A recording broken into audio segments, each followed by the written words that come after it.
Hi, this is Chris from Total Parts Plus, and today we have a 2011 Mazda 3 Neo hatch, stock reference number 5551. This shape runs from the 6th month 2006 through to the 10th month 2013. It has an LF 2-litre 4-cylinder petrol engine backed by a 6-speed manual front-wheel drive transmission. LF 2-litre 4-cylinder petrol engine. We have the left-hand headlight. Left guard appears to have no damage. Left front 15-inch factory alloy mag with an average tyre. Left power door mirror does have some scratches.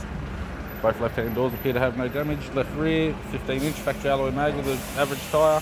Left-hand taillight. Left tailgate garnish. Tailgate appears to have no damage. Rear bumper cover has a few scratches. Right-hand tailgate garnish. Right-hand taillight. Driver's side door trim. Power window master switch. This vehicle is fitted with black cloth interior, manual type center console, 6-speed manual gear shifter, heated controls, 6-stack CD player, display screen, interior mirror, courtesy lamp, left-hand sun visor, right-hand sun visor,